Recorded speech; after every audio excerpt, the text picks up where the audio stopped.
Hello. I was asked a question on Twitter last night and I wanted to just make a video about it. So the question was, why did you start working out or your fitness lifestyle when you did? And there was 12,000 factors that went into it, so that's why I wanted to make a vlog about it instead of just answering. So, oh god, where do I even begin? So my freshman year of college, so this was fall of 2012. 2 days before I started classes, my boyfriend of the year broke up with me, and I was devastated. I was very dramatic about it, and I was completely broken. And so when he broke up with me, obviously I was really sad, and then 2 days later I started college. And all throughout high school, I took all AP classes. I did really well. I didn't have to study for anything, and I got A's, and so I figured college was going to be the exact same thing. But I went from a public high school to a private Jesuit university where the #1 major is biology, and pretty much everyone is pre-med there. So I was pre-med as well, and I kind of thought that I was going to be able to get off with not studying, and that was a very big mistake. And so when I got my test back, I'd gotten C's and D's on all of them, and I was I'd never gotten that in my entire life, and so I was hit by a train, and I had no idea how to study. So I tried that entire semester to figure out how to study, and so I was really sad about that. My mom lost her job, so my family was in a financial burden, especially with my college. It's $38,000 a year. It's ridiculous. And then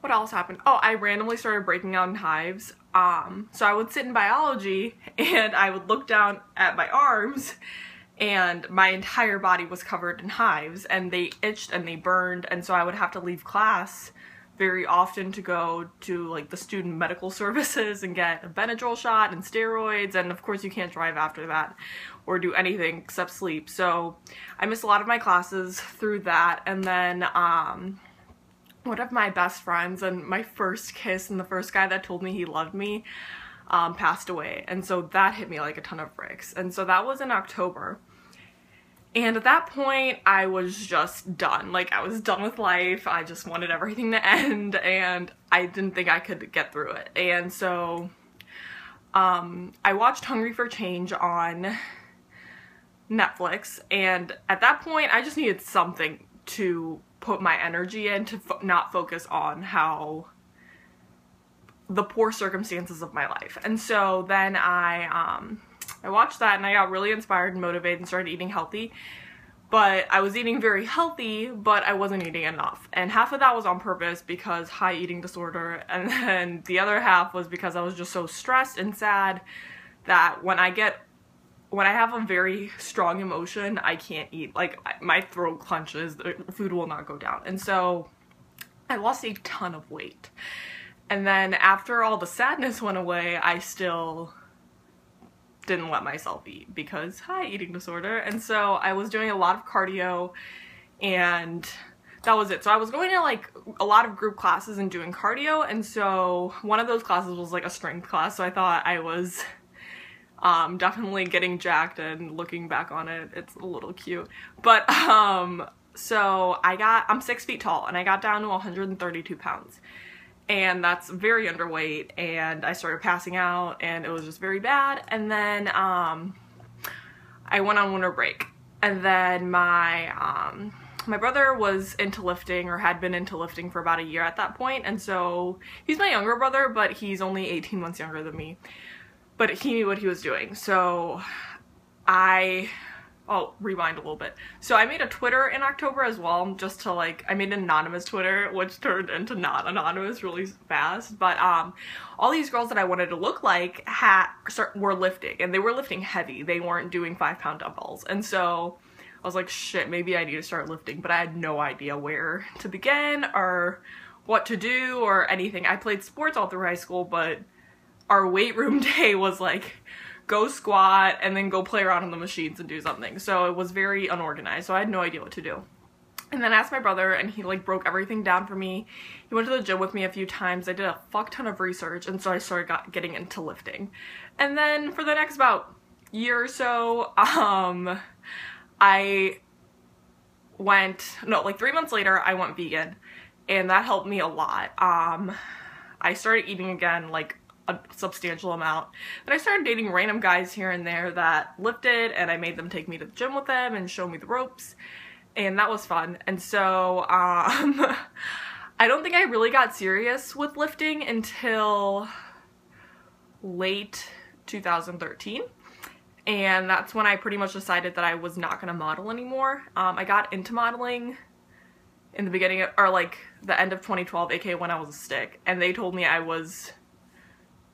needed a tone at that point, and then I was very toned because I had no fat on me, and so I decided it wasn't going to be for me. I didn't like doing it, and so yeah, fast forward. So I got really into lifting, serious about lifting, and I followed like a really strict workout plan, and I got big, like, well, big for me. So I got really muscular, and I got very strong, and I got very excited.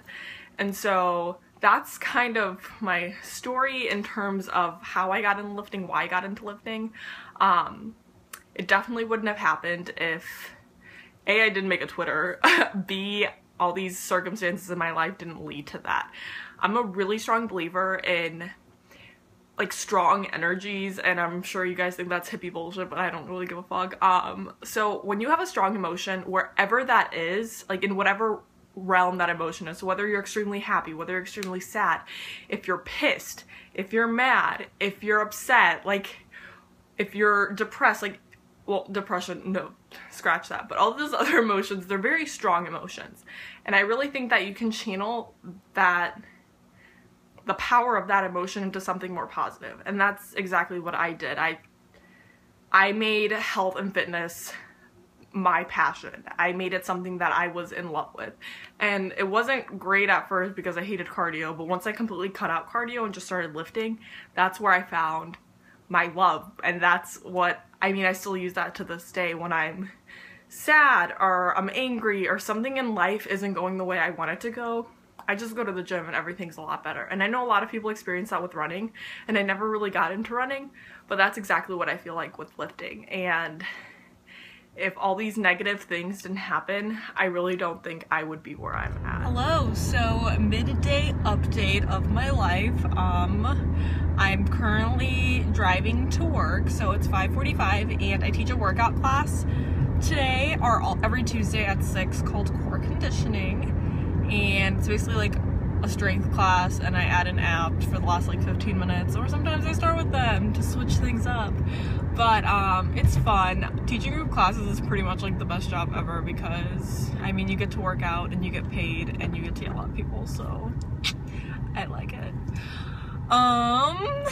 So today was really uneventful, except that I washed my hair for the first time in like 3 days, which, go me, that's a win. I went to lunch with one of my really good friends, and that was fun. And then I started a show on Netflix with Blake called Arrested Development. I'm sure everyone's heard of it. But we go through phases where we just like watch things, like watch shows on Netflix together, and that's how we spend our time because we're super cool and don't go out and drink and party, so that's what we do in our free time.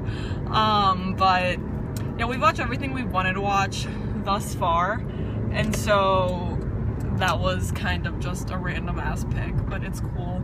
So if you have any show recommendations, please let me know. Except Breaking Bad. I freaking hate Breaking Bad because I watched 2 full seasons of it and I disliked it, so don't recommend me that. What else happened today? I feel like I did another thing that was super productive. Oh, I got gas. So I've been meaning to like fill up my tank forever, literally since like Friday, and it's Tuesday today. I don't know how, like, I've basically been on empty the whole time. I don't know how I've gotten away with it, but not complaining. I feel like I should probably talk about something else, but I really have no life and I'm very uneventful. I want to go shopping. That's been like on my to-do list forever, but I need to buy a new car, so I'm not sure how great of an idea that is, because I kind of need to save up monies. My car is a piece of poop. It's an 03 Volkswagen Golf, so I'm super foreign, but like I'm cool with the car because I don't really care what the car looks like. It just freaking breaks down like once a week, and that's not fun. It's expensive as hell to get it fixed because it's a Volkswagen, so of course you need to go to a Volkswagen dealership because it's a German car. But I also don't have a radio in my car, and one of my mirrors is messed up. I need to go get new tires. Pretty much the car is just like breaking down and begging to be sold, but I can't let it go just yet, so I'm working on that. Trust issues. But so I'm gonna go to work now and kick people's booties, and I shall see you guys soon. Maybe this will be my last vlog of the day, which probably, because I really don't know what else to talk about. I'm sorry. Love you. Mwah.